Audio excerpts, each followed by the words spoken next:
I'm going to play a video for you about two videos about is happening in the US Congress. One, a senator in the US Congress made a bold allegation that USAID is funding terrorist groups across the world, including Boko Haram. He mentioned Boko Haram. He said USAID was funding Boko Haram activities, right? And then the second video is where there's a hearing also in the United States Congress where the senator is asking some guys about USAID's activities in funding terrorism. And this gentleman mentioned Al-Shabaab in Somalia, funded by USAID. So watch these two videos and I will come back to delve into that. Who gets some of that money? Does that name ring a bell to anybody in the room? Because your money, $697 million annually, plus the shipments of cash funds madrasas, ISIS, Al-Qaeda, Boko Haram, ISIS Khorasan, terrorist training camps. That's what it's funding. Mr. Roman, are you aware that we are sending $40 million a week to the Taliban? Yes, sir. Can you name other instances of foreign aid going to terrorist organizations? We have assisted Al-Shabaab in Somalia. There's been instances of the Hamzi network in Sudan, Hamas, Islamic Jihad, Hezbollah, Kataib al-Hezbollah, Hayat Tahrir al-Shams in Syria. Dozens of terror organizations have received indirect assistance from U.S. foreign aid. Did you hear that? Listen, when people hear USAID, right, we tend to think, oh, USAID. And I spoke about this initially when Trump was halting USAID's activities for 90 days. But right now, he has dismantled it, like 90% dismantled, and it's been integrated into the State Department. Well, whenever they discuss this whole USAID thing, they say, oh, it helps people fighting with HIV, people living with HIV and AIDS in South Africa, all across Africa. It helps with poverty alleviation. USAID is building schools, blah, blah. Those things are just a mask. If USAID spends, spends 1,000, if you look closely, less than 10%, maybe like 2%. I'm not exactly sure of the figure. I'm saying, but maybe like 2% goes into all this so-called humanitarian work. Most of the things that USAID does is this. This is it. USAID is one arm of the, how we can say the Hydra, the empire's Hydra is one arm. Another thing you would look at is the National Endowment for Democracy. In fact, I just found out that Donald Trump, not just though, but sometime last week or so, Donald Trump also said there were reports that Donald Trump is putting a halt to funding for the National Endowment for Democracy. That is the NED. All these things are regime change apparatus. Whenever you have a government who is focused on your country and wants to help your country do certain things, and the United States is looking at that government as a threat to US hegemony in your country, these are the tools that they use to remove that government. These are the tools they use to instigate protests in your country.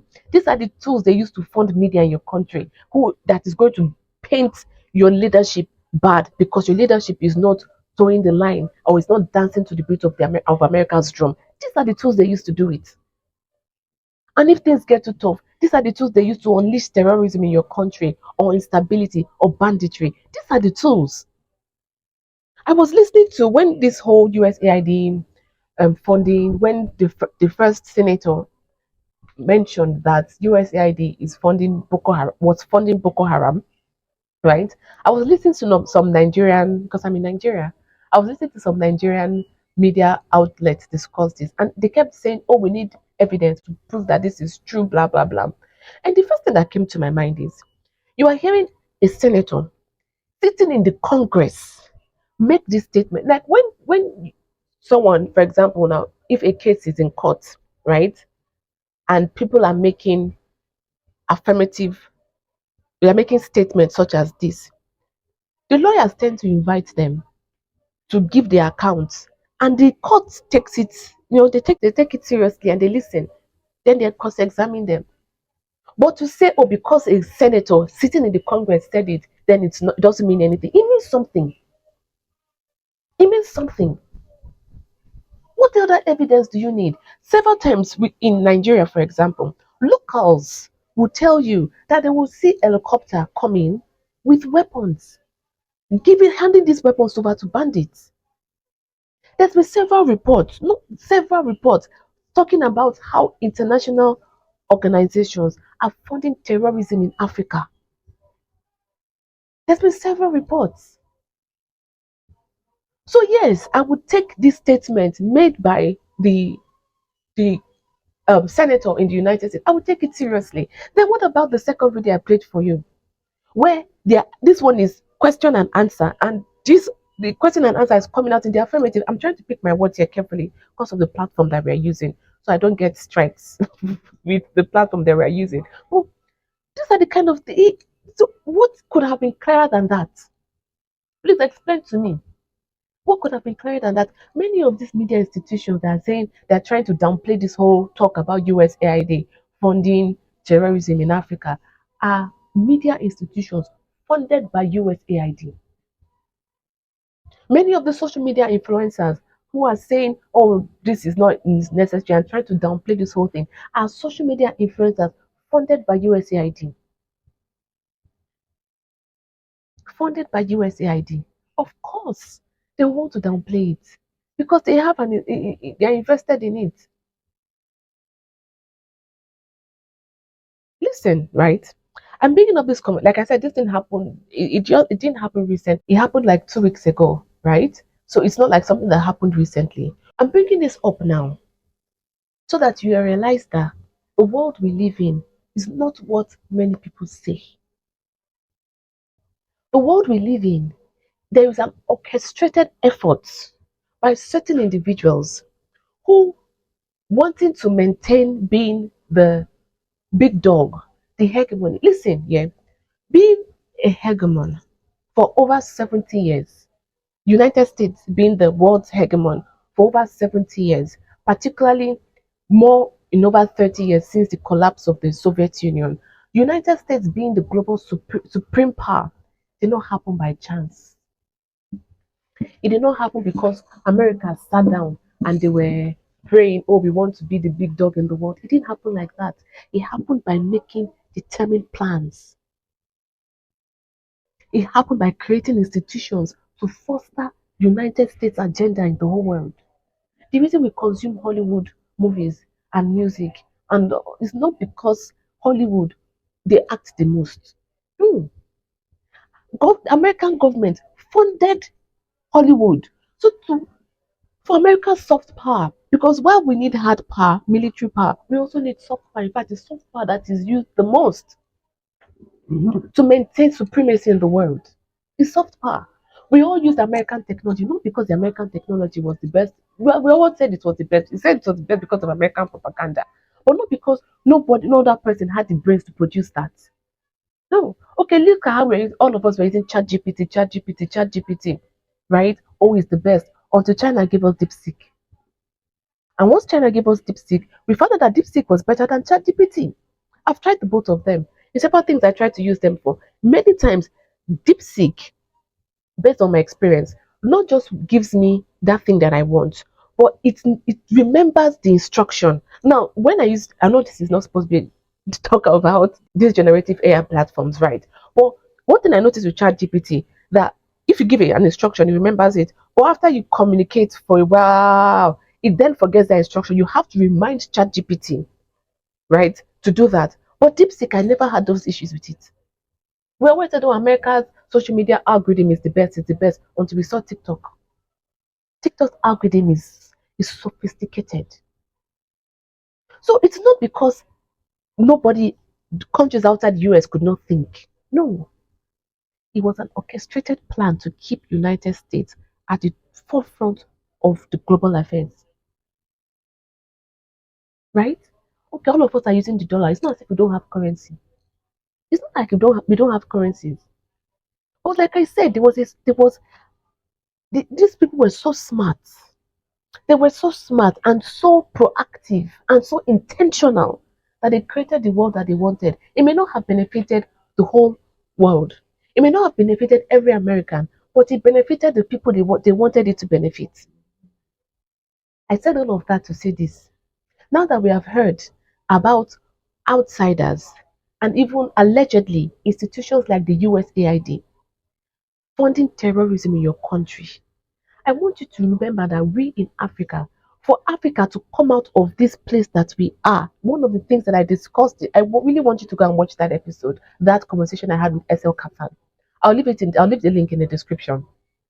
One of the things that I would discuss with SL Kafan, I discussed with him, is how you Russia came from the floor, literally from the floor. How Putin took Russia from nothing to global power.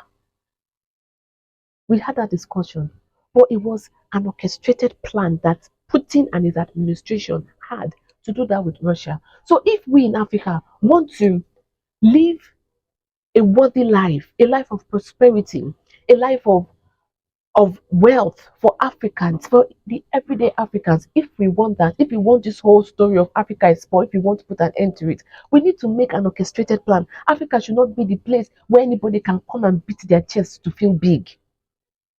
The USAID is over. The National Endowment for Democracy is over. Good, very good. Trump has stopped funding for that. Very good. But if we fold our arms and we just watch, another one can come in.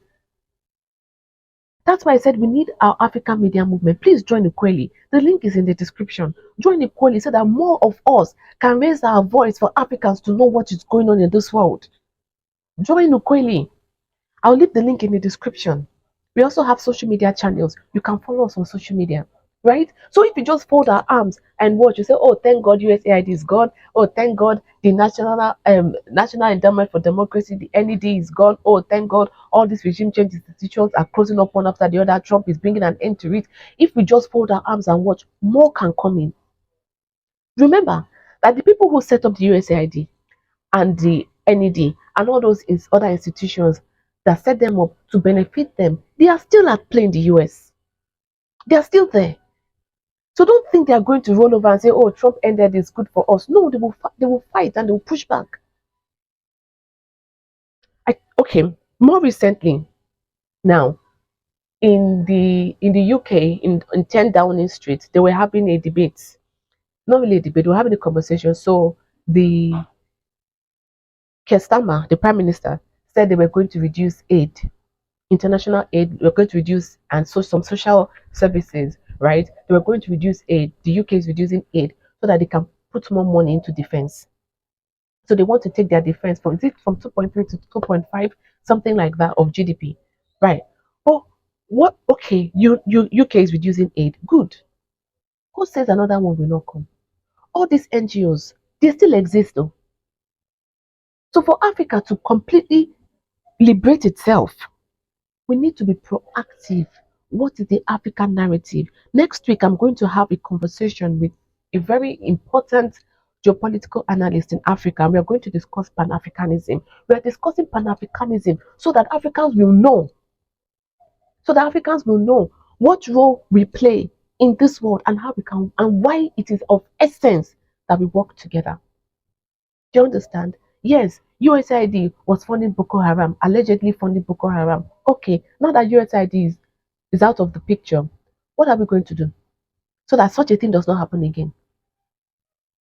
What are we going to do? These are questions we need to ask. These are questions we need to ask. What are we going to do? Because if we fold our arms, more other things, more, it may have a different name, but more things will come in to achieve the same purpose in your country, to achieve the same purpose in Africa. So now more than ever, Africans need to be alert. We need to be alert. We need to let Africans know what is going on. That is why we have Ukweli. That is why we have Ukweli.